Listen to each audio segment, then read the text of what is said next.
নমস্কার বন্ধুরা, সুস্মিতাস রেসিপিতে তোমাদের সকলকেই স্বাগত। আশা করি সকলেই ভালো আছো। তো প্রচণ্ড গরম পড়েছে, আর এই গরমে কিন্তু তরমুজ খেতে দেখবে ভীষণই মজা লাগছে। আর এই সময় কিন্তু তরমুজ বাজারে একদমই অ্যাভেলেবেল। আর আমরা কি করে দেখবে তরমুজের লাল অংশটা খাচ্ছি, আর বাদবাকি যে সাদা অংশটা সেটা কিন্তু ফেলে দিই। তো আজ এই তরমুজের খোসা দিয়ে ভীষণ মজার একটা রেসিপি তোমাদের কাছে শেয়ার করবো। তো চলো প্রথম থেকে লাস্ট পর্যন্ত পুরো ভিডিওটা দেখতে থাকো আমি কি করে করছি। তো প্রথমে এই তরমুজের খোসাটা নিয়েছি, আর ছুরির সাহায্যে এভাবে করে ছোটো ছোটো করে প্রথমে কেটে নেব।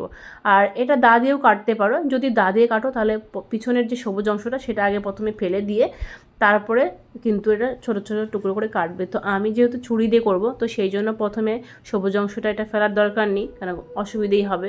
তো সেই জন্য প্লাস চিহ্নের মতো করে তারপর এটাকে ছাড়িয়ে নিলাম। এটা ছাড়াতে কিন্তু ভীষণই মজা লাগছে। আর তরমুজটা দেখবে অনেকটাই নরম হয়, তো কাটতেও খুব মজা লাগে। তো নিজেদের পছন্দ অনুযায়ী কাটবে, আমি একটু একদম ছোটো ছোটো টুকরো করেই কাটলাম। এইবার এই খোসাগুলো একটা পাত্রের মধ্যে তুলে নিচ্ছি, কেন এর মধ্যে দেখবি অনেকটাই জল থাকে। তো সেই জলটাকে আমরা বের করব। আর এর জন্য কি করতে হবে, হাত দিয়ে একদম 2 থেকে 3 মিনিট ধরে মাখতে হবে। আর এর মধ্যে তোমরা কিন্তু একটু নুন অ্যাড করতে পারো, নুন অ্যাড করলে কিন্তু খুব ইজিলি যে এক্সট্রা জল আছে সেটা বেরিয়ে যাবে। তো আমি একটু টাইম নিয়ে এটাকে এভাবে মেখে এক্সট্রা জলটাকে বের করলাম। এবার জলটাকে নিংড়ে নিংড়ে একটা পাত্রের মধ্যে তুলে নিচ্ছি।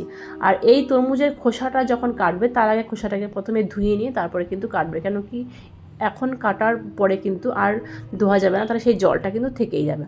তো এবার এদিকে কড়াই বসিয়ে দিয়েছি, কড়াই দিয়ে দিলাম পরিমাণ মতো সর্ষের তেল, আর 2টো শুকনো লঙ্কা, আর দিয়ে দিলাম ফোড়নে হচ্ছে কালো জিরে। তো যারা কালো জিরে একদমই খাও না তারা কিন্তু কালো জিরের পরিবর্তে গোটা সর্ষে কিংবা পাঁচফোড়নটা ব্যবহার করতে পারো। আর এইবার দেখো ফোড়নটা যখন কিছুক্ষণ নাড়াচাড়া করার পর খুব সুন্দর একটা গন্ধ বেরোবে, তখন এই তরমুজের খোসাটা আমি দিয়ে দিলাম। এবার গ্যাসের ফ্লেমটা মিডিয়ামে রেখে 4 থেকে 5 মিনিট ধরে এভাবে কন্টিনিউ নাড়াচাড়া করবো। এখন কিন্তু আর কোনো কিছু অ্যাড করলাম না। 4 মিনিট মতো এভাবে নাড়াচাড়া করলাম, আর অনেকটাই দেখো রসটা কিন্তু টেনে নিয়েছে, আর অনেকটাই মজেও গেছে। এইবার অ্যাড করছি হলুদ গুঁড়ো, সেটা পরিমাণে একদম কম দিলাম, আর দিয়ে দিচ্ছি পরিমাণ মতো নুন। নুনটা কিন্তু খুব সাবধানে দিতে হবে, কেন কি অনেকটাই কমে যাবে।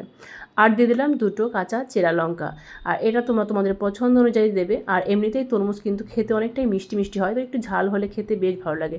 আবারও 3 থেকে 4 মিনিট মতো একটু নাড়াচাড়া করলাম, আর একদম দেখো রেডি হয়ে গেছে। আর দুপুরে গরম ভাতে খেতে অসম্ভব লোভনীয়। তো একবার হলেও বাড়িতে ট্রাই করে দেখো, আর কেমন লাগলো আমাকে কমেন্টে অবশ্যই জানিও। আর এখন থেকে কিন্তু তরমুজের খোসা তোমরা আর ফেলো না। তো এই ভিডিওটি যদি ফেসবুক থেকে দেখো তো পেজটিকে ফলো করার অনুরোধ রইল, আর যদি ইউটিউব থেকে দেখো তো চ্যানেলটিকে সাবস্ক্রাইব করে দিয়ে পাশে থাকা বেল আইকনটি ক্লিক করে দিও।